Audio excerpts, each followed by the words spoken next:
الحمد لله الذي لم يتخذ ولدا والصلاة والسلام على من لا نبي بعده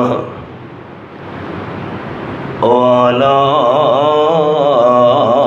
آلہ وأصحابہ الذین أوفوا وحدہ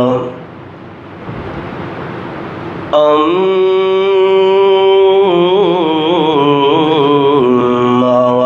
بعد فأعوذ باللہ من الشیطان الرجیم بسم اللہ الرحمن الرحیم لن ينال اللہ لحومها ولا دماؤها ولكن يناله التقوى منكم سبحان ربك رب العزة عما يصفون وسلام على المرسلين والحمد لله رب العالمين إن الله وملائكته يصلون على النبي يا أيها الذين آمنوا صلوا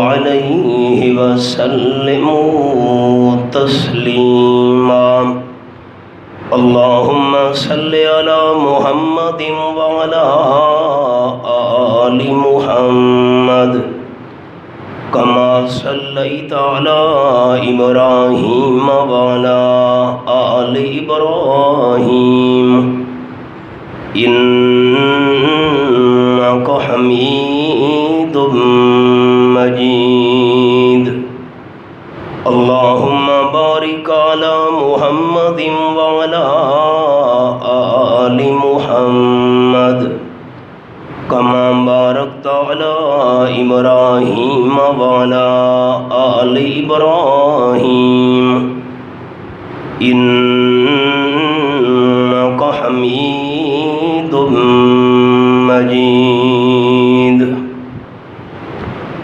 شاہ صاحب تھوڑا رخ میرو پھرائی دا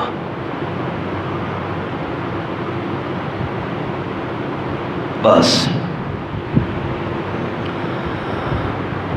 قابل صد احترام سامعین ذی وقار اسلامی سال کا آخری مہینہ ذی الحجہ آج اس کی 9ویں تاریخ ہے اور کل وہ عظیم الشان دن آنے والا ہے کہ جس دن تمام صاحب نصاب مسلمان اللہ کریم کے نام پر جانور ذبح کریں گے انشاءاللہ۔ آج کی اس نشست میں میں نے 4 باتیں عام دوستوں کو سنانی ہیں اور وہ 4 باتیں کل آنے والی قربانی کے حوالے سے بہت ضروری ہیں۔ سبق کا خلاصہ یہ ہے کہ قربانی اللہ کس بندے کی قبول کرے گا، یہ ہے ہمارے آج کے سبق کا عنوان۔ قربانی قبول ہونے کی 4 شرطیں ہیں، اگر ان میں سے ایک شرط بھی نہ پائی گئی تو قربانی کرنے کا کوئی ثواب نہیں ہوگا۔ انسان 1 سال کے بعد پیسہ بھی خرچ کرے، وقت بھی نکالے، محنت بھی کرے اور جانور ذبح کرے، اور وہ جانور کا ذبح کرنا اللہ کے دربار میں قبول نہ ہو تو انسان کی ساری محنت تو فضول چلی گئی۔ تو سبق آج جو سنانا ہے اس کا عنوان، اس کا موضوع کہ قربانی قبول ہونے کی 4 شرطیں ہیں۔ پہلی قربانی قبول ہونے کی شرط، اب میں آسان الفاظ میں ایک مثال بھی دے دوں۔ اس سخت گرمی کے موسم میں آپ سارے دوست تکلیف کر کے اللہ کے گھر میں آئے، میں جمعے کی نماز پڑھاؤں، آپ جمعے کی نماز پڑھیں، اگر ہمارا وضو نہ ہو تو نماز کیسے قبول ہوگی؟ اگر ہمارے کپڑے پاک نہ ہوں، وضو ہے، نماز کیسے قبول ہوگی؟ خدا نہ خواستہ ہم نماز پڑھیں اور جگہ پاک نہ ہو تو نماز کیسے قبول ہوگی؟ تو ہر عمل کے قبول ہونے کی کچھ شرطیں ہوا کرتی ہیں، تو قربانی والے عمل کے قبول ہونے کی 4 شرطیں ہیں شریعت کے اندر۔ آپ ذرا ساتھی مجھے سبق سنائیں تو مجھے خوشی ہو، آپ کے لیے دعا کروں۔ قربانی قبول ہونے کی کتنی شرطیں ہیں؟ 4۔ نمبر 1، قربانی قبول ہونے کی پہلی شرط، صحابہ کرام نے آپ صلی اللہ علیہ وسلم سے پوچھا، اللہ کے محبوب یہ فرمائیے، ما هذه الاضاحی، یہ قربانی کیا چیز ہے؟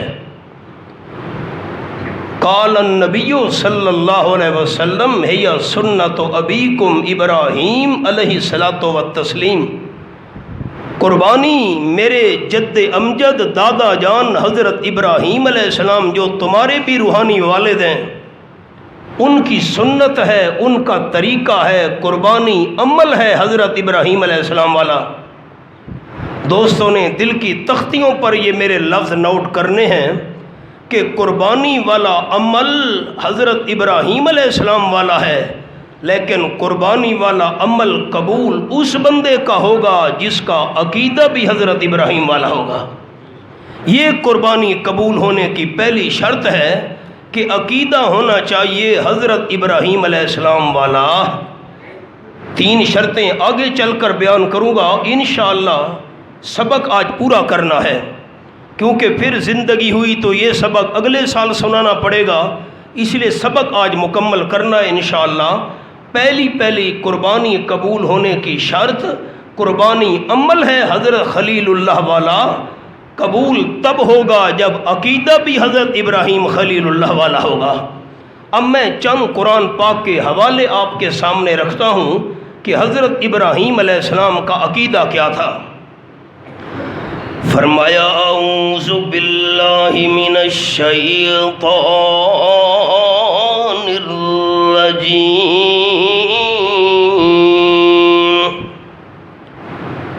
بسم اللہ الرحمن الرحیم،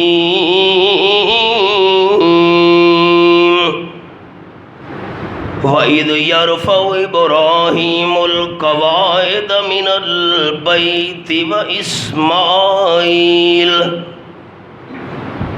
رَبَّنَا تَقَبَّلْ مِنَّا إِنَّكَ أَنْتَ السَّمِيعُ الْعَلِيمُ۔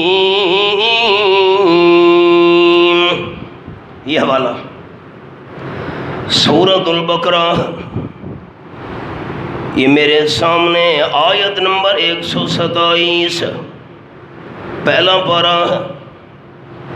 حضرت ابراہیم علیہ السلام اور ان کے لخت جگر حضرت اسماعیل علیہ السلام بیت اللہ شریف کی بنیادیں اٹھا رہے ہیں، بیت اللہ شریف کی تعمیر کر رہے ہیں، اور زبان پر باپ بیٹے کے الفاظ یہ ہیں، دونوں باپ بیٹا عرض کرنے لگے، ربنا تقبل منا،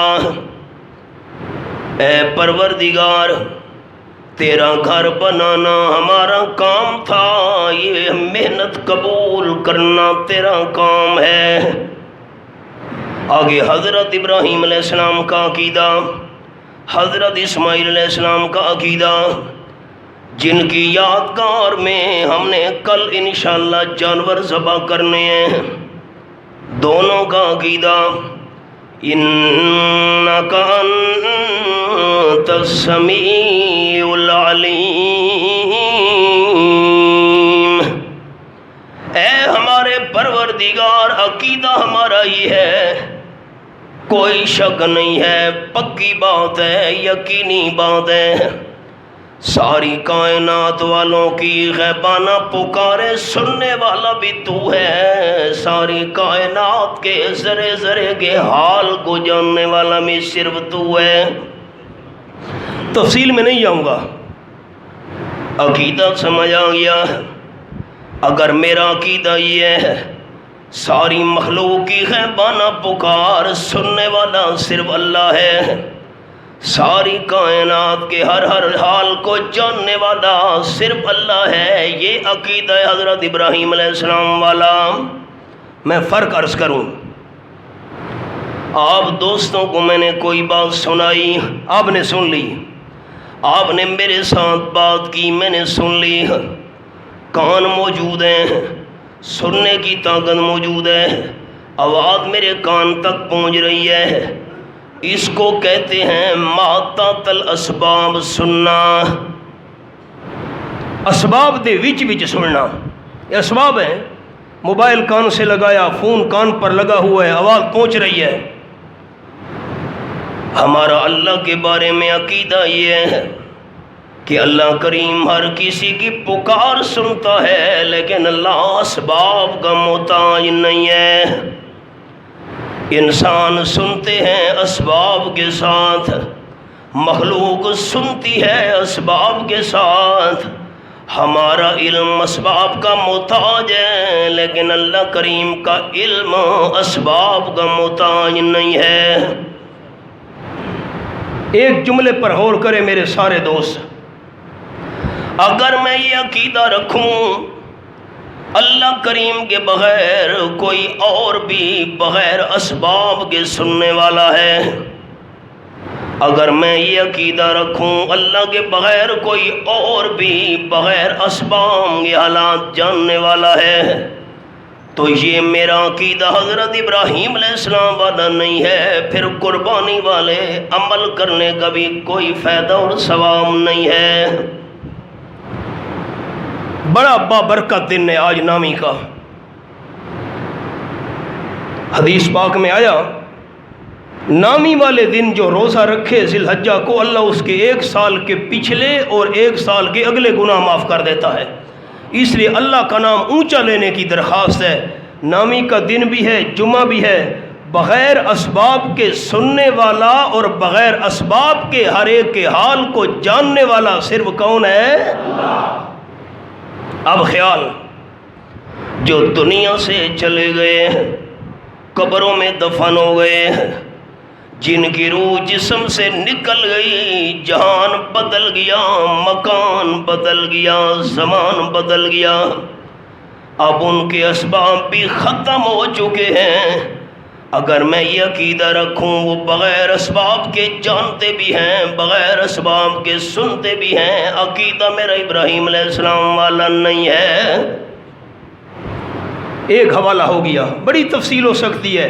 دوسرا حوالہ حضرت ابراہیم علیہ السلام کا عقیدہ، یہ میرے سامنے 16واں پارہ، سورت کا نام سورت مریم، یہ میں نے سورت مریم کھولی ہوئی ہے اور آیت نمبر 41 فرمایا وَاذْكُرْ فِي الْكِتَابِ إِبْرَاهِيمَ إِنَّهُ كَانَ صِدِّيقًا نَبِيًّا۔ یہ حوالہ میرے حبیب صلی اللہ علیہ وسلم قرآن پاک میں حضرت ابراہیم علیہ السلام کا ذکر خیر کیجئے۔ حضرت ابراہیم علیہ السلام کون تھے؟ انہو کان صدیقا نبیا، اعلیٰ درجے کے سچے پیغمبر تھے. ساری کائنات کے سچے جمع کرو، اللہ کے پیغمبر کی سچائی کا مقابلہ نہیں ہو سکتا. کون سا سچ حضرت ابراہیم علیہ السلام نے بیان کیا؟ اللہ نے سچ کا ذکر بھی قرآن میں کر دیا. اذ قال لأبیہ یا ابت لم تعبد ما لا يسمع ولا يبصر ولا یغنی عنک شیئا. ابا جان، خالی ابا بھی نہیں، پیارے ابا جان. میں دوستوں کو سنایا کرتا ہوں، ڈاکٹر اور حکیم جتنی کڑوی سے کڑوی دوائی دے، لیکن کم از کم مریض کے ساتھ اخلاق سے تو پیش آئے. اگر حکیم اور ڈاکٹر بد اخلاق ہوا، کلینک ویران ہو جائے گا، کوئی علاج کرنے کے لیے نہیں آئے گا. کس نے علاج کروانا ہے؟ حضرت ابراہیم علیہ السلام نے اپنے والد کو فرمایا یا ابت، پیارے ابا جان. کافر کہہ کر نہیں بلایا، مشرک کہہ کر آواز نہیں دی. دورہ تفسیر کا میرا جملہ یہ ہے، الفاظ نرم لیکن مسئلہ گرم، لہجہ نرم لیکن مسئلہ گرم، انداز نرم لیکن مسئلہ گرم.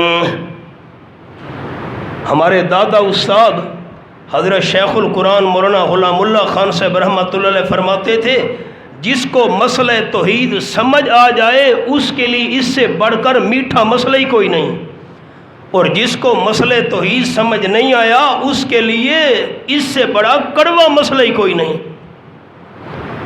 اے میرے پیارے ابا جی، اچھا ایک ساڈا مسئلہ سخت ہوئے تے بندہ لے جائی سخت رکھے، کہ نیڑے لگنا ہے. سن دے بیٹھے ہو پیارے ابا جی، ان کے سجدے تمام منت منوتی نظر نیاز کیوں دیتا ہے؟ ان کے آگے دامن کیوں پھیلاتا ہے؟ ان سے حاجات کیوں مانگتا ہے؟ لا یسمع، جو تیری پکاریں سنتے نہیں ہیں.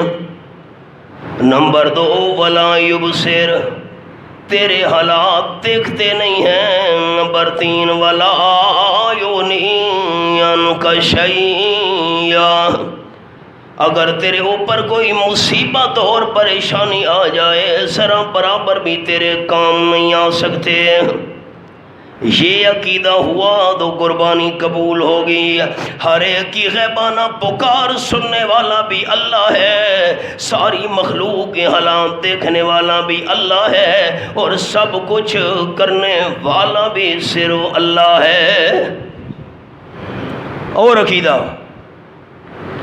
حضرت ابراہیم علیہ السلام کا انداز، یہ میرے سامنے 19واں پارہ، سورت کا نام سورت الشعراء.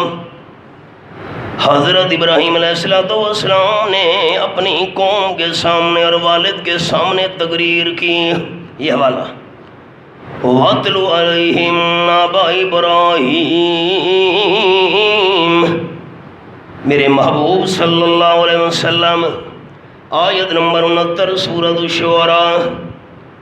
لوگوں کے سامنے حضرت ابراہیم علیہ السلام کی خبر تلاوت کیجئے. کون سی خبر پڑھ کر سنائیے؟ اِذْ قَالَ لِأَبِيهِ وَقَوْمِهِ مَا تَعْبُدُونَ، اپنے والد صاحب سے فرمایا، قوم سے فرمانے لگے، کن چیزوں کی عبادت میں تم لگے ہوئے ہو، ذرا مجھے بھی بتاؤ نا. قرآن پاک کے الفاظ، قالوا نعبد اصناما فنظل لها عاکفین. اب دوستوں سے اپیل ہے، دل حاضر رکھنے ہیں. باہر جو پتھر پڑے ہوئے ہیں اس پتھر کو اٹھا کر کوئی بھی اس کی عبادت نہیں کرے گا۔ دوستاں میرے جملے تے غور کیتے ہیں؟ پتھر پہ ہوئے تے چاہ کے بندہ سجدے نہ، آج تک کائنات میں کوئی شرک کرنے والا ایسا نہیں آیا جو کسی پتھر کو اٹھا کر اس کی عبادت شروع کر دے۔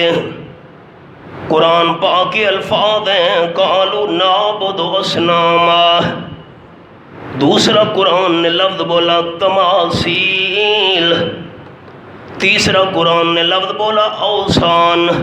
اب سمجھنا ہے، ہر پتھر کو صنم نہیں کہتے، ہر پتھر کو تمثال نہیں کہتے، ہر پتھر کو وثن نہیں کہتے، پتھر کو کہتے ہیں حجر، حجر اسود، آسان لفظ ہے حجر اسود، اسود مانا کالا، حجر مانا پتھر، پتھر کو کہتے ہیں حجر۔ یہاں لفظ نعبد اصناما، اصنام اس پتھر کو کہتے ہیں جو اللہ کے نیک بندے کی شکل پر بنایا جائے۔ شاہ صاحب گل حل ہوئی ہے؟ دوبارہ عرض کروں،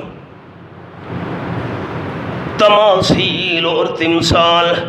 اچھا آسان بات کروں، یہ جو ہمارے کلاتھ ہاؤس ہیں نا، کپڑے والی دکانیں، تو کپڑے جو ساتھی بیچتے ہیں، کاروبار کرتے ہیں، تو انہوں نے لکڑی کے بنائے ہوئے، پلاسٹک کے بنائے ہوئے وہ نمونے کھڑے کیے ہوئے ہوتے ہیں شیشے کے آگے، اور ان کو کپڑے پہنائے ہوتے ہیں۔ ماڈل نمونہ کپڑے گھننے میں تو اے نمونہ کھلوتا وے، اے بندہ پئی کھلوتا ہے، وہ ہوں اصلی تو بندہ نہیں ہوندا، شکل صورت بندے والی ہوندی ہے۔ اب خیال، قرآن پاک نے کہا اصنام ان بتوں کو کہتے ہیں جو اللہ کے نبیوں اور ولیوں کی شکل پر بنائے جائیں۔ اب میں آسان الفاظ عرض کروں، نعبد اصناما، حضرت ابراہیم علیہ السلام کی قوم والے کہنے لگے یہ ہم نے انبیاء کرام علیہ السلام، اولیاء کرام، ان کی شکلوں والی مورتیاں بنائی ہوئی ہیں، ان کی شکلوں والے ماڈل بنائے ہوئے ہیں، ان کی عبادتیں کر رہے ہیں۔ عقیدہ یہ تھا کہ یہ جو ہم انبیاء کرام، اولیاء کرام کی شکل والے بت بنائیں گے نا، تو ان کی روحوں کا تعلق ہوتا ہے ان بتوں کے ساتھ۔ جب ہم ان کے آگے جھکتے ہیں تو وہ عالم بالا میں خوش ہو جاتے ہیں، ہماری مرادیں پوری کرتے ہیں۔ خالی پتھروں کی عبادت نہیں کرتے تھے۔ دوستوں نے جملہ ذہن میں رکھنا ہے، پتھر کس کی شکل کے تھے؟ انبیاء کرام کی۔ پتھر کس کی شکل کے تھے؟ اولیاء کرام کی۔ پتھر کس کی شکل کے تھے؟ اللہ کی نیک بندوں کی شکل تھے۔ مسئلہ حل ہو گیا؟ اگاں چلا۔ اچھا، حضرت ابراہیم علیہ السلام نے فرمایا ہم تو بھئی ان کے مجاور بنے ہوئے ہیں۔ حضرت ابراہیم علیہ السلام نے فرمایا قال هل يسمعونكم اذ تدعون او ينفعونكم او يضرون۔ میری قوم والوں مجھے یہ بتاؤ، ابا جان یہ بات بتا، جب تم ان کو پکارتے ہو یہ تمہاری پکاریں سنتے ہیں کہ نہیں؟ نمبر 2، ان کے آگے نظر و نیاز دیتے ہو، سجدے تمام منت منوتی تمہیں نفع پہنچا سکتے ہیں کہ نہیں؟ نمبر 3، او یسرون، اگر تم ان کی عبادت نہ کرو تمہیں نقصان دے سکتے ہیں کہ نہیں؟ 3 سوال۔ پہلا سوال، تمہاری پکاریں سنتے ہیں۔ نمبر 2، نفع کے مالک ہیں۔ نمبر 3، نقصان دے سکتے ہیں۔ قالوا بل، ابے نے بھی جواب دیا، ساری قوم کہنے لگی حضرت ابراہیم علیہ السلام یہ ہماری پکاریں سنتے بھی نہیں ہیں، نفع کے مالک بھی نہیں ہیں، ہمیں نقصان بھی نہیں پہنچا سکتے۔ حضرت ابراہیم علیہ السلام نے فرمایا پھر کیوں ان کے آگے جھکتے ہو، کیوں ان کے آگے دامن پھیلاتے ہو؟ قوم نے جواب دیا وجدنا آبانا کذالک یفعلون، ہمارے باپ دادا اسی طرح کرتے تھے۔ قرآن منن والے ساتھی تو جواب دے اچا، حضرت ابراہیم علیہ السلام دی قوم نے اپنے مذہب دی دلیل کیری پیش کی تھی؟ پیو ڈاڈا۔ کیری دلیل؟ اج اللہ دا قرآن سناؤ تے حضور سائیں دا سچا فرمان سناؤ تو اج بھی لوگاں دی مقابلے کیری دلیل ہوندی ہے؟ سبق۔ اگر یہ عقیدہ ہوا حضرت ابراہیم علیہ السلام والا کہ یہ سنتے بھی نہیں، نفع کے مالک بھی نہیں، نقصان بھی نہیں پہنچا سکتے، پھر قربانی والا عمل قبول ہوگا؟ یہ میرے سامنے تیسرا پارہ، سورت کا نام سورت البقرہ۔ الم تر الی الذی حاج ابراہیم فی ربہ ان آتاہ اللہ الملک۔ یہ میں نے سورت البقرہ تیسرا پارہ کھولا ہوا ہے، یہ حوالہ یہ حضرت ابراہیم علیہ السلام نمرود کے دربار میں پہنچے ہوئے ہیں۔ عقیدہ ابراہیم علیہ السلام کا، حضرت ابراہیم علیہ السلام کے ساتھ جھگڑا کیا نمرود بادشاہ نے۔ 4 بادشاہ دنیا میں ایسے گزرے ہیں جن کو اللہ نے ساری روئے زمین پر بادشاہی عطا کی تھی۔ 2 مسلمان بادشاہ، حضرت سلیمان علیہ السلام ایک، ذوالقرنین 2، یہ مسلمان حکمران تھے، پوری دنیا پہ بادشاہی کرنے والے۔ اور 2 کافر بادشاہ، ایک بخت نصر، اس کا ذکر 15ویں پارے کے اندر ہے سورت بنی اسرائیل کی ابتدا میں، اور دوسرا بادشاہ نمرود، اس کا ذکر 3 پارے میں ہے۔ یہ قرآن پاک۔ ایک اور آپ کو پوائنٹ سنا دوں، پورے قرآن پاک میں اللہ کریم نے کسی مشرک کا نام نہیں لیا۔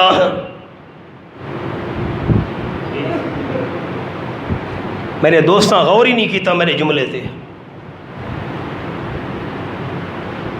بھائی صاحب تحفہ دے رہا ہوں دوستوں کو، شرک سے اتنی اللہ کو نفرت ہے، اللہ نے پورے قرآن میں کسی مشرک کا نام نہیں لیا۔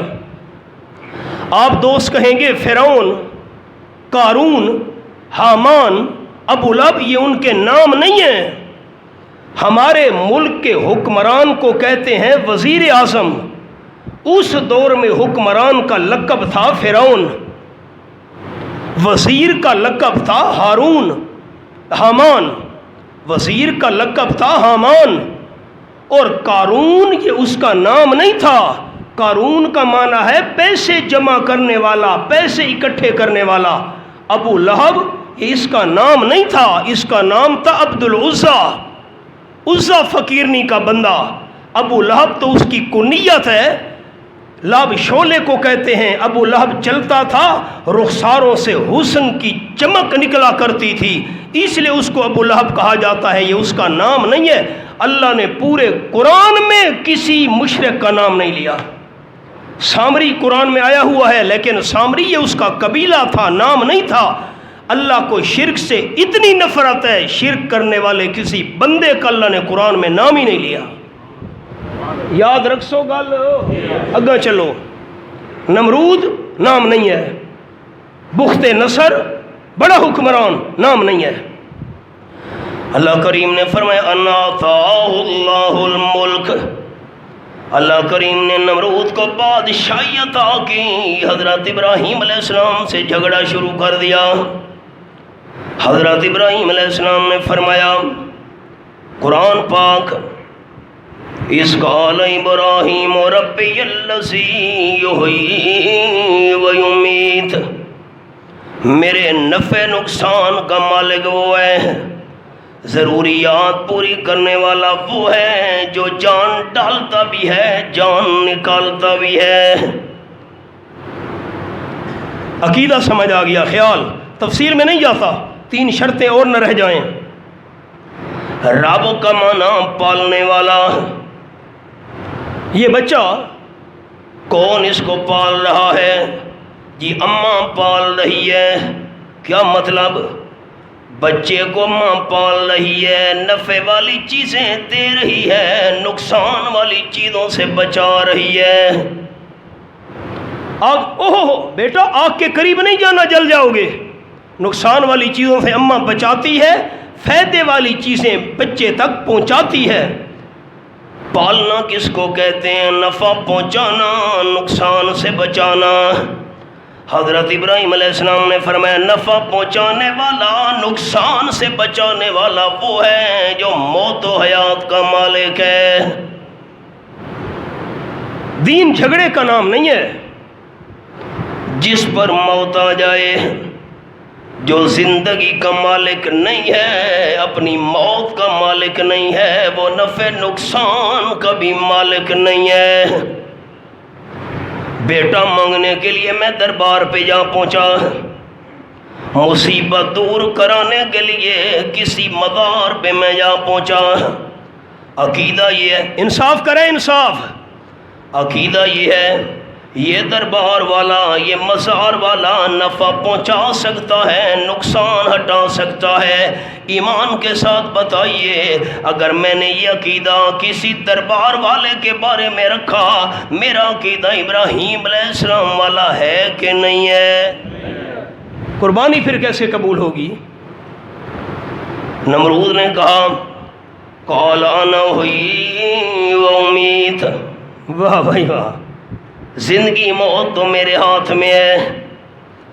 2 قیدی منگوائے، جس کو پھانسی چڑھانا تھا اس کو رہا کر دیا، اور جس کو رہا کرنا تھا پھانسی کے تختے پر چڑھا دیا۔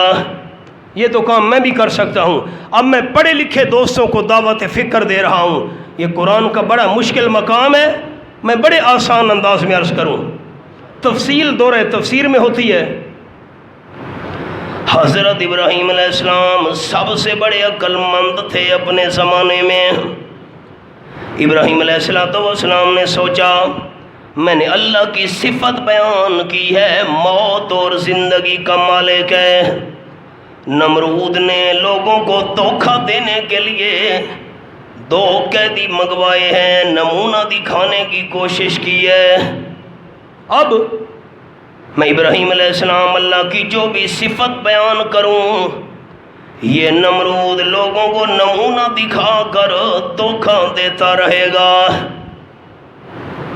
غور کرے سارے ساتھی، میں اللہ دی کوئی صفت بیان کراں، میں جو آکھاں روٹی اللہ دیندا ہے تے اے نمرود کینوں دانے دے کے آکھے روٹی تا میں دینا۔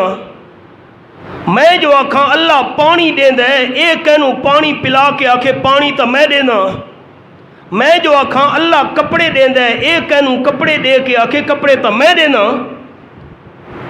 میں اللہ دی جیری صفت بیان کراں، اے دھوکھا دتی رکھے وقت۔ حضرت ابراہیم علیہ السلام نے سوچا میں اللہ کی وہ صفت بیان کروں کہ یہ نمونہ بھی نہ دکھا سکے۔ حضرت ابراہیم علیہ السلام نے فرمایا فَإِنَّ اللَّهَ يَأْتِي بِالشَّمْسِ مِنَ الْمَشْرِقِ فَأْتِ بِهَا مِنَ الْمَغْرِبِ۔ میں رب اس کو مانتا ہوں، نفع نقصان کا مالک اس کو سمجھتا ہوں، وہ اللہ سورج مشرق سے نکالتا ہے۔ اگر تیرا دعویٰ رب ہونے کا سچا ہے تو اس سورج کو مغرب سے نکال دکھا۔ اس کا نمونہ نمرود کیسے دکھاتا؟ ایندہ نمونہ کی میری کھاویا فَبُهِتَ الَّذِي كَفَرَ، وہ بے ایمان بندہ ہکا پکا رہ گیا، اس کا نمونہ کیسے دکھاؤں؟ ایک اور جملہ سناؤں، آپ ذہن حاضر رکھیں۔ حضرت ابراہیم علیہ السلام نے فرمایا بھائی حیدر خان تحفہ ہے دوستوں واسطے۔ حضرت ابراہیم علیہ السلام نے فرمایا میں رب اس کو مانتا ہوں جو سورج مشرق سے نکالتا ہے تو مغرب سے نکال دکھا۔ اگر نمرود کہہ دیتا سورج کو مشرق سے میں نکالتا ہوں تو اپنے اللہ کو کہے وہ سورج مغرب سے نکال دکھائے۔ آگ سگدا آئی، چپ کر میرے ساتھ تیرے سارے دو، آگ سگدا آئی ایک کام تو میں کرے نا، تو رب کو کہے وہ سورج مغرب سے نکال دکھائے۔ اگر نمرود یہ بات کہہ دیتا تو رب کو کہے وہ مغرب سے سورج نکال دکھائے۔ تو ہمارا ایمان یہ ہے اللہ ابراہیم علیہ السلام کو سچا کرنے کے لیے سورج مغرب سے بھی نکال دیتا۔ اللہ کوئی اپنے نبی دی کانڈ لگن دیندا ہے، یہ کیویں ہو سکتا ہے؟ اللہ بطور معجزہ سورج مغربی جو کٹھے آچا ابراہیم علیہ السلام دی اللہ کانڈ نہ لگن دے ویا، لیکن اس پہ ایمان کی عقل نہیں کام نہیں کیا، حیران رہ گیا۔ میں نے عقیدہ یہ سنانا تھا، حضرت ابراہیم علیہ السلام کے اس مناظرے میں سے عقیدہ سمجھ آیا نفع کا مالک بھی صرف اللہ ہے، نقصان کا مالک بھی صرف اللہ ہے۔ نہ اے قبر والے پاسے ون کے تے پچھڑو دے کیوں ہٹ دے آندے ہو؟ دربار پر گیا نا تو پشت نہیں ہونی چاہیے، کانڈ نہ تھی وے، الٹے پاؤں لوگ ہٹ رہے ہیں کیوں؟ بادشاہو اگر ہم نے قبر کی طرح پشت کر لی نا، کانڈ کر چھوڑی تو متا بابا نقصان نہ دے وے۔ خیال زکوٰۃ تو نہیں دیتے ہو جناب والا، قربانی تو نہیں کرتے ہو، قربانی واجب ہے آپ پر، بڑے مالدار ہو، تے 11ویں والے دودھ دا ناغا تک کدی نہیں کیتا۔ یہ جملہ نہیں سمجھا دوستاں، یہ کیوں؟ حضرت جے 11ویں والا دودھ نہ دیتا تو بابا مجھ دا مڑکا تروڑ سٹے سی، ہاں مجھ مر ویسی، اس لیے دے رہا ہوں۔ اب جب عقیدہ یہ ہے کہ اگر میں نے 11ویں والے کے نام پر نظر و نیاز والا دودھ دیا بھینس کا دودھ بڑھ جائے گا، اور اگر میں نے حضرت کے نام کی نظر و نیاز والا دودھ نہ دیا تو بابا بھینس مار دے گا، گائے مار دے گا۔ اب اس نے نفع نقصان کا مالک اللہ کے بغیر دوسرے کو سمجھ لیا ہے، اور جو اللہ کے بغیر دوسرے کو نفع نقصان کا مالک سمجھے اس کا عقیدہ ابراہیم علیہ السلام والا نہیں ہے، پھر قربانی والے عمل کا بھی فائدہ اور ثواب نہیں ہے۔ یہ نمونہ آپ کو سنا دیا۔ آئیے اب میں دوسری شرط شروع کر رہا ہوں۔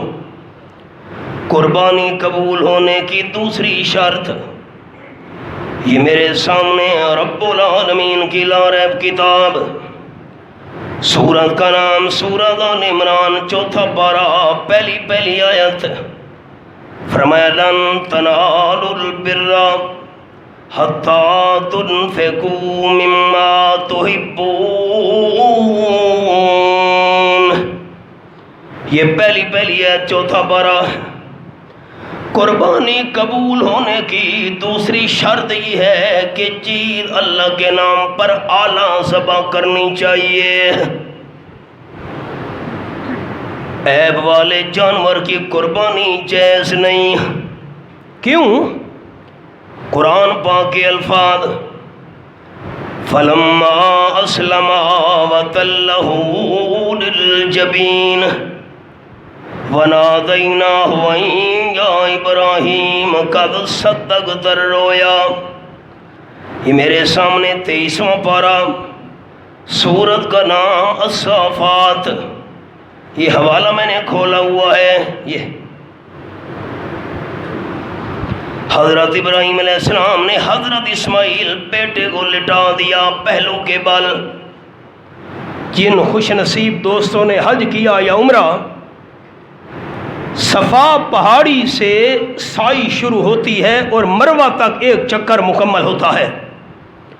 آپ صلی اللہ علیہ وسلم نے مروہ پہاڑی کی طرف اشارہ کیا۔ اس مقام پر حضرت ابراہیم علیہ السلام بیٹے کو لے کر گئے تھے۔ بعد میں جب حاجیوں کی تعداد زیادہ ہوئی تو مینا تک قربان گاہ کو بڑھا دیا گیا، ورنہ حضرت ابراہیم علیہ السلام جہاں بیٹے کو ذبح کرنا چاہتے تھے وہ مروہ پہاڑی والا مقام تھا۔ بیٹے کو لٹایا، حضرت ابراہیم علیہ السلام خنجر چلانے کے لیے تیار، حضرت اسماعیل گلا کٹوانے کے لیے تیار۔ آواز آئی، ایک ہی آواز ہے، اللہ اکبر اللہ اکبر۔ حضرت ابراہیم علیہ السلام نے اوپر دیکھا، حضرت جبریل امین جنت سے دمبا لے کر آ گیا ہے۔ جبرائیل نے نعرہ لگایا، اللہ اکبر اللہ اکبر۔ حضرت ابراہیم علیہ السلام کی زبان سے نکلا لا الہ الا اللہ واللہ اکبر۔ نیچے لیٹے ہوئے حضرت اسماعیل بول پڑے اللہ اکبر وللہ الحمد۔ اللہ کریم کو جبرائیل کے، حضرت خلیل کے، حضرت اسماعیل کے یہ کلمے اتنے پسند آئے، اللہ قیامت تک مسلمانوں کے لیے نمونہ بنا دیا۔ نامی کی آج صبح نامی کی فجر سے لے کر 13ویں کی عصر تک جب بندہ فرد نماز کا سلام پھیرے، مقیم ہے مسافر ہے، جماعت والی نماز ہے یا اکیلا بندہ نماز پڑھ رہا ہے، مرد نے اونچی آواز سے کہنا ہے اللہ اکبر لا الہ الا اللہ واللہ اکبر اللہ اکبر وللہ الحمد۔ عورت نے ایسا آواز سے پڑھنا ہے۔ اب خیال، جبرائیل نے حضرت اسماعیل کو ہٹایا، جنت والے دمبے کو نیچے لٹایا، چھری جنت والے دمبے پر چل گئی۔ حضرت اسماعیل علیہ السلام بھی بے عیب تھے، جنت والا دمبا بھی بے عیب تھا۔ مسلمانوں، تم نے حضرت ابراہیم کی سنت ادا کرنی ہے، جو جانور تم لٹا رہے ہو وہ جانور بھی بے عیب ہونا چاہیے، اعلیٰ قسم کا جانور ہو، اعلیٰ۔ اب میں آپ کو حدیث پاک کی طرف لے چلوں، اللہ اکبر۔ حضرت ابو طلحہ رضی اللہ تعالیٰ عنہ بڑے جلیل القدر صحابی ہیں، نماز پڑھ رہے تھے، کھجوروں کا باغ تھا اور باغ بھی کوئی معمولی نہیں تھا، اعلیٰ قسم کا قیمتی باغ تھا۔ مدینہ طیبہ کے لوگوں کا گزران کھجوروں پر تھا، خرید و فروخت، کھانا خشک کر کے رکھنا، سارا سال استعمال کرنا۔ حضرت ابو طلحہ رضی اللہ تعالیٰ نماز پڑھ رہے ہیں، ایک پرندہ باغ کے اندر آ گیا، پرندے آدھے ویندے راندن باغ یا بیٹھا، باغ اتنا گنجان تھا، ایدے گھاٹے گھاٹے درخت ہننا، پرندہ باغ کے اندر آ تو پہنچا لیکن نکلنے کا راستہ نہیں مل رہا تھا۔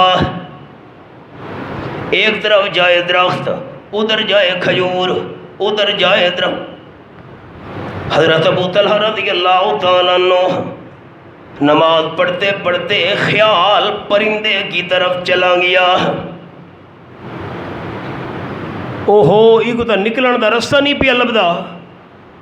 جب پرندے کی طرف خیال گیا، نماز کی رکعتیں بھول گئیں۔ کون سی رکعت تھی؟ دوستوں کو ایک مسئلہ سنا دوں، یاد کر لیں۔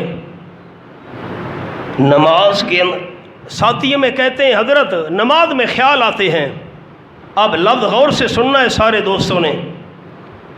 نماز کے اندر خیال آنے سے فرق نہیں پڑتا، نماز وچ خیال آمن نال نماز سے فرق نہیں پوندا۔ خیال آنا منع نہیں، خیال لانا منع ہے۔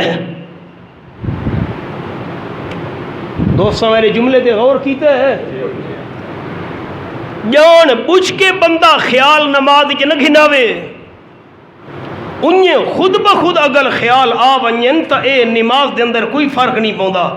خیال جان بوجھ کے گھننا من ہے، خود بخود خیال آ ونجے تو نماز سے کوئی اثر نہیں پوندا۔ خیال آنا کوئی حرج نہیں ہے، خیال لانا منع ہے۔ جان بوجھ کے بندہ سوچا نہ کرے، ایویں حقیقت کوئی خود بخود سوچ آ گئی ہے نماز وچ، خیر ہے کوئی حرج نہیں۔ مہربانی کرے سیٹھ صاحب ناراض سی گئے حافظ صاحب تے، حافظ صاحب نماز تساں ٹھیک نہیں پڑھائی۔ حافظ صاحب کہ سیٹھ صاحب میں تو نماز ٹھیک پڑھائیے۔ نہیں تساں تھوڑی پڑھائیے، 4 رکعت نماز نہیں پڑھاونی تے تساں تو 2 پڑھائیں۔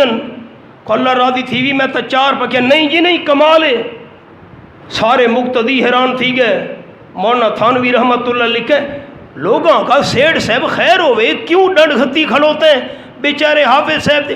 اس آخا نہیں، اگے میں سارا اپنی دکان دا حساب نماز کر گھننا ہم، آج نماز پوری تھی گئی، حساب راند ہے معلوم تھی دے تھوڑی پڑھائی سے۔ اے نماز ہے۔ اب خیال حضرت ابو طلحہ رضی اللہ تعالیٰ عنہ کا بے اختیار خیال چلا گیا پرندے کی طرف۔ پرندہ ادھر ادھر اڑ رہا ہے، نکلنے کا راستہ نہیں مل رہا۔ حضرت ابو طلحہ رضی اللہ عنہ بھول گئے میں نے کتنی رکعت پڑھی ہیں، کتنی رکعت نماز باقی ہے، حالانکہ نفلی نماز تھی۔ مسئلہ سمجھے؟ عام فرد نماز حضور سائیں دے پچھو پڑھتے ہیں مسجد نبی شریف وچ، اے نفلی نماز آئی۔ قال النبی صلی اللہ علیہ وسلم لا تجعلوا بیوتکم قبورا۔ آپ صلی اللہ علیہ وسلم نے فرمایا گھروں کو قبرستان نہ بناؤ۔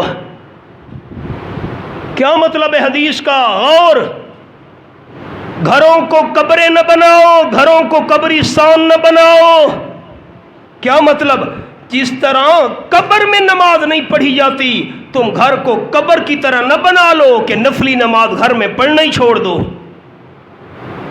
اس واسطے افضل طریقہ یہ ہے کہ بندہ فرد مسجد پڑھے، سنت نفلیاں گھر میں پڑھے، افضل طریقہ یہ ہے۔ یہ بھی نفلی نماز تھی، باغ میں پڑھ رہے ہیں، سلام پھیرا، آپ صلی اللہ علیہ وسلم کی خدمت میں حاضر ہوئے۔ اللہ کے محبوب صلی اللہ علیہ وسلم، اللہ نے قرآن میں فرمایا ہے لن تنالوا البر حتى تنفقوا مما تحبون، چوتھا پارہ پہلی آیت۔ اعلیٰ درجے کا ثواب تب تمہیں ملے گا جب پیاری چیز اللہ کے نام پر خرچ کرو گے۔ اعلیٰ درجے کی نیکی تب تمہیں نصیب ہوگی، اعلیٰ درجے کی محبوب چیز اللہ کے نام پر دو گے۔ جی قرآن میں ہے۔ حضرت ابو طلحہ رضی اللہ عنہ کہنے لگے ایک پرندے کی وجہ سے مجھے نماز کی رکعتیں بھول گئیں۔ اللہ کے محبوب، جتنا بھی اللہ نے مجھے مال دیا ہے، سب سے محبوب چیز مال میں سے یہ میرا قیمتی باغ ہے، اللہ کے نام پر سارے باغ کو صدقہ کر رہا ہوں۔ سب تو قیمتی شے اللہ دے نام تے دے دا پیاں، میری نماز دی رکعتاں دے خلل آ گئی ہے، توجہ صرف گئی ہے، پرندہ باغ جو نکل نہیں سکتا، اللہ دے نام تے سارا اللہ کی شان۔ آج وہ باغ موجودہ مسجد نبوی کے اندر شامل ہے۔ 1400 سال سے زیادہ عرصہ گزر چکا تو مسجد نبوی جو وسیع ہو چکی ہے تو وہ باغ اسی کے اندر آ گیا ہے۔ اب تو باغ نہیں رہا، جگہ باغ والی مسجد کے اندر ہے۔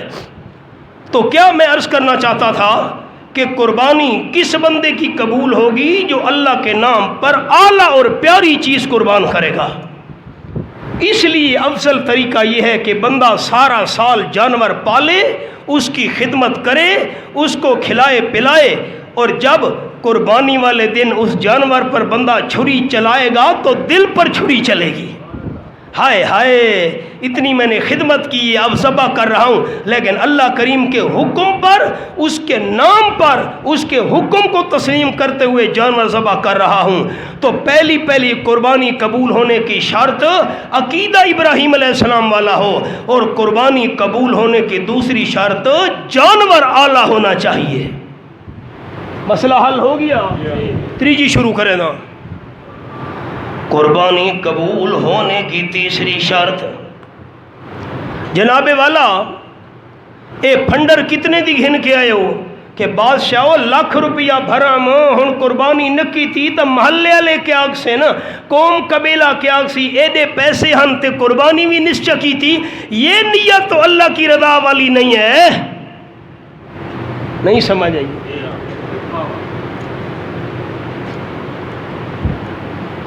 کراچی کی منڈی میں جانور دکھا رہے تھے، میں نے دیکھا ہے، خبروں میں تصویریں آئیں، ایک بیل کھڑا ہے اس کی قیمت ہے 65 لاکھ، ایک اور بیل کھڑا ہے اس کی قیمت ہے 80 لاکھ، ایک اور بیل کھڑا تھا اس کی قیمت 1 کروڑ۔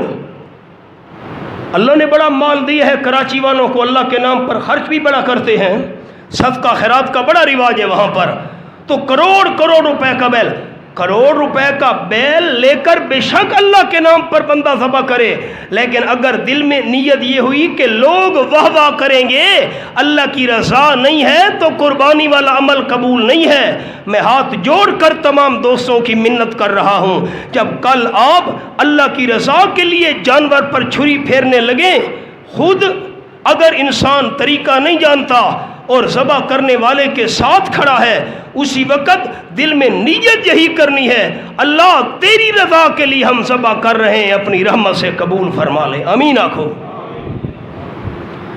آپ صلی اللہ علیہ وسلم نے فرمایا، ایک اور چھوٹی سی بات یاد آ گئی، الذمۃ علی من رواہ، کتابوں میں لکھا ہے بنی اسرائیل کا ایک غریب بندہ راستے میں چلا جا رہا تھا،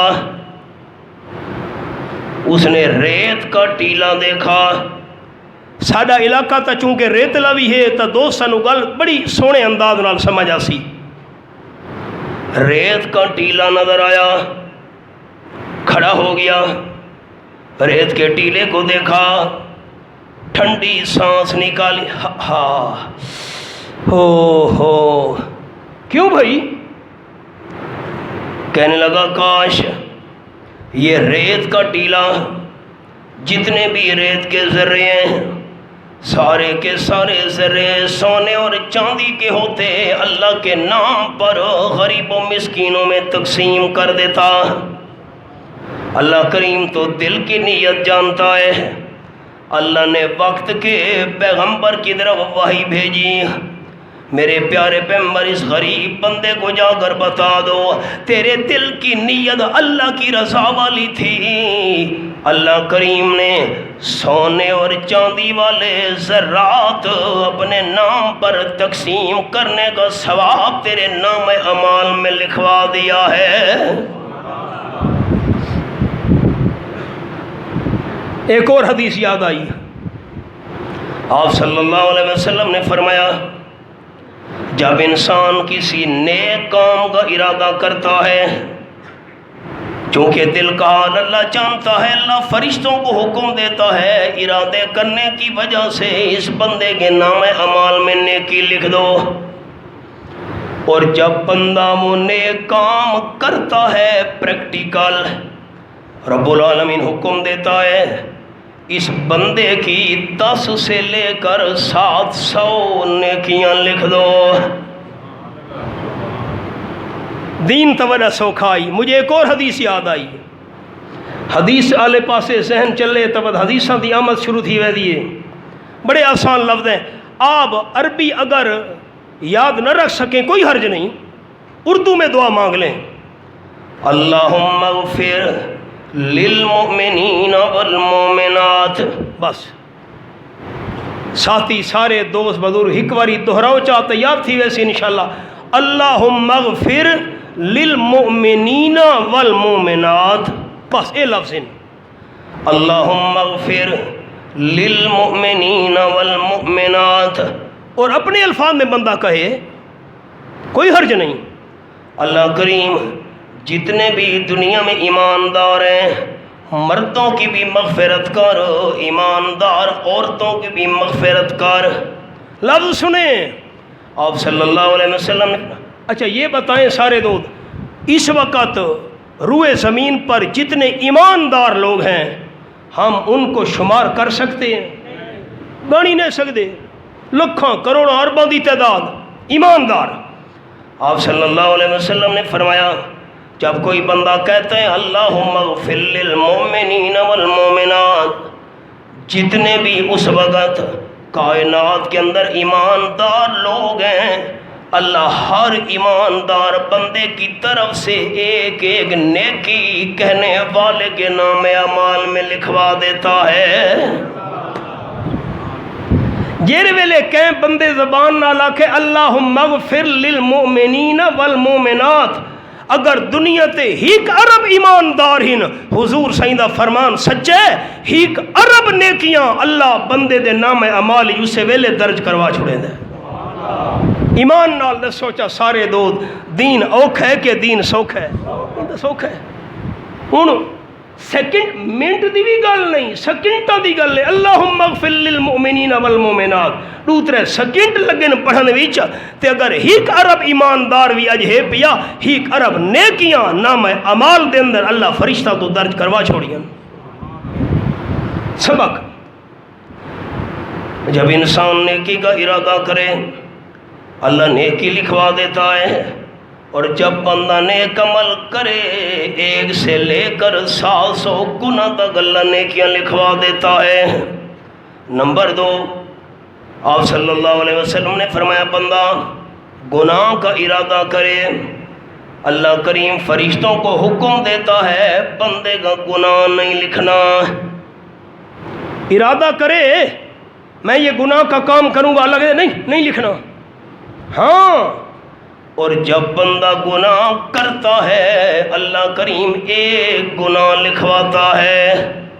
نیکی تو 10 سے لے کر 700 گنا تک گناہ ایک۔ آپ فرماتے ہیں اگر انسان سچے دل سے توبہ کر لے اللہ لکھے ہوئے گناہ بھی مٹا دیتا ہے۔ نیت پر بڑا دار و مدار ہے۔ میں حدیث تو بڑی لمبی ہے، آپ کو خلاصہ سناؤں۔ آپ صلی اللہ علیہ وسلم نے فرمایا قیامت کا میدان ہوگا، سخت ترین حساب 3 بندوں کا ہوگا۔ ایک بندہ پیش ہوا، ہاں کیا کیا تھا تو نے دنیا میں؟ بندہ کہے گا اللہ میں نے تیرے راستے میں جان قربان کی، میں شہید ہوں۔ اللہ فرمائے گا تیرے دل کی نیت یہ تھی لوگ مجھے شہید کہیں گے، واہ واہ جان قربان کر دی اللہ کے نام پر۔ قد قیل لک او کما قال النبی صلی اللہ علیہ وسلم، تیرے دل کی نیت یہ تھی لوگوں میں میری تعریف ہو، لوگ واہ واہ کریں۔ شہادت کا عمل کرتے وقت دل میں اللہ کی رضا نہیں تھی، تیری شہادت والا عمل قبول نہیں ہے، فرشتوں گھسیٹ کر اس کو جہنم میں ڈال دو۔ تو نے کیا کیا؟ اللہ میں سخی تھا، تیرے نام پر مال لٹایا، غریبوں مسکینوں کی خدمت کی۔ اللہ فرمائے گا تیرے دل کی نیت یہ تھی لوگ مجھے سخی کہیں گے، دل کی نیت ٹھیک نہیں تھی، سخاوت والا عمل قبول نہیں ہے، فرشتوں گھسیٹ کر ڈالو جہنم میں۔ تیسرا بندہ، اللہ میں عالم تھا، لوگوں کو دین سنایا، دین پڑھایا، دین سکھایا۔ اللہ فرمائے گا تیرے دل کی نیت یہ تھی لوگوں میں میری شہرت ہو، فلاں بڑا عالم ہے، بڑا علامہ ہے، بڑا ماہر ہے، بڑا علم رکھتا ہے، تیرے دل کے اندر اللہ کی رضا نہیں تھی، فرشتوں گھسیٹ کر ڈالو جہنم کے اندر۔ اب 3 شرطیں پوری ہو گئیں، چوتھی شروع کر رہا ہوں۔ قربانی کب قبول ہوگی؟ جب عقیدہ ابراہیم علیہ السلام والا ہوگا۔ قربانی کب قبول ہوگی؟ جب چیز اعلیٰ ہوگی۔ قربانی کب قبول ہوگی؟ جب دل میں رضا کس کی ہوگی؟ چوتھی شرط قال النبی صلی اللہ علیہ وسلم ان اللہ طیب ولا یقبل الا طیبا، او کما قال النبی صلی اللہ علیہ وسلم، آپ نے فرمایا انسان کی چیز تب قبول ہوگی جب روزی حلال کی ہوگی۔ اگر بندہ جانور ذبح کرے اور جانور خریدنے کے لیے بندے نے پیسے حرام والے خرچ کیے تو حرام کے پیسوں سے خریدا ہوا قربانی کا جانور اللہ کے ہاں قبول نہیں ہے۔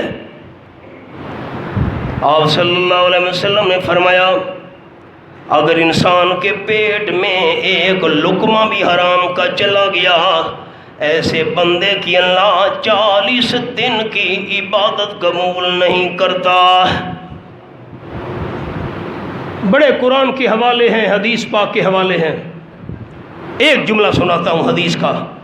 قال النبی صلی اللہ علیہ وسلم ملبسہ حرام، مطعمہ حرام، مشربہ حرام، انا یستجاب لہ، او کما قال النبی صلی اللہ علیہ وسلم، آپ نے فرمایا بندہ ہاتھ لمبے کر کے یا رب کہہ رہا ہے، اللہ کو بلا رہا ہے، اب دعا مانگنا بھی عبادت ہے۔ الدعا هو العبادہ، دعا عبادت ہے، عبادت کر رہا ہے اللہ اللہ اللہ، رب رب رب۔ آپ نے فرمایا کپڑے حرام کے ہیں، لباس حرام کا ہے، کھانا حرام کا ہے، انا یستجاب لہ، جس بندے کا کھانا پینا اور لباس حرام کا ہے اللہ اس بندے کی یہ دعا عبادت والی کیسے قبول کرے؟ میرے کپڑے دیکھیں جی، حدیث سناؤں، آپ صلی اللہ علیہ وسلم نے فرمایا بندے کے جسم پر لباس ہے، 10 درہم کا اس نے لباس خریدا۔ اب 10 درہم یہ تو اس دور کا سکہ تھا، میں مثال دیتا ہوں 1000 روپیہ، 10 درہم 1000 روپے کا لباس خریدا، مثال ہے۔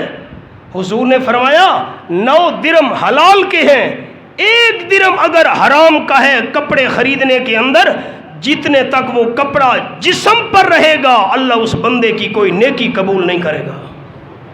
ہوں اچا تو دسو چا مسئلہ اوکھا ہے کہ سوکھا ہے؟ ہاں وڈا اوکھا ہے، خالی اوکھا نہیں۔ اس لیے میں مسئلہ بیان کر رہا ہوں پورے ملک کے اندر۔ قربانی کا جو جانور ہے اس میں 7 بندے شریک ہیں، ایک بندے کا عقیدہ ابراہیم علیہ السلام والا نہیں ہے، شرک کرنے والا ہے، باقی 6 کی قربانی بھی قبول نہیں ہوگی۔ ایک بندے کی نیت اللہ کی رضا والی نہیں ہے، باقی 6 کی بھی قربانی قبول نہیں ہوگی۔ ایک بندے نے اپنا حصہ حرام کے پیسوں سے ڈالا، 6 کا پیسہ حلال کا ہے، قربانی قبول نہیں ہوگی۔ میں نے پچھلے جمعے مثال سنائی تھی اور پورے ملک کے اندر اور انٹرنیٹ کے ذریعے ملک سے باہر دنیا کے لوگوں نے دیکھا، مجھے فون کیے۔ ایک کنواں ہے، 7 بندے اس کے مالک ہیں، اگر ایک بندے نے اس کنویں والے پانی میں گندگی ڈال دی، وہ کہتے ہیں میں نے اپنے حصے میں گندگی ڈالی ہے، خوہ کا پانی پاک ہوگا۔ اللہ راضی نے اتنا اپنے حصے چ گند سٹا ہے، باقی 6 بندوں کے حصے چ نہیں سٹا، خوہ پاک ہے نا۔ اس نے کہا میں نے اپنے حصے میں گندگی ڈالی ہے، باقی 6 بندوں کا حصہ بھی پانی والا ناپاک ہو گیا۔ ایک بندے کا عقیدہ شرکیہ ہے، ایک بندے کی نیت اللہ کی رضا والی نہیں ہے، ایک بندے کا مال حلال کا نہیں ہے، یہ کنویں والی مثال ہے۔ باقی 6 بندوں کی قربانی کو بھی اس نے ضائع کر کے رکھ دیا۔ لیکن یہ مسئلہ یاد رکھنا، جانور حلال ہے، سن دے بیٹھے ہو، نیت اللہ دی رضا علی نہیں مسئلہ نا۔ جانور ذبح تھی گئی ہے، وہ گوشت کھاونا جائے دے، جانور حلال ہے۔ قربانی چونکہ عبادت ہے، عبادت اللہ کے ہاں قبول نہیں ہے۔ 4 شرطیں عرض کر دیں۔ قربانی قبول ہوگی، عقیدہ ابراہیم علیہ السلام والا ہوگا، قربانی قبول ہوگی، چیز اعلیٰ ہوگی، قربانی قبول ہوگی، نیت اللہ کی رضا والی ہوگی، قربانی قبول ہوگی جب اس میں حصہ اور پیسہ حلال والا ہوگا۔ اللہ ہماری قربانیاں قبول فرمائے۔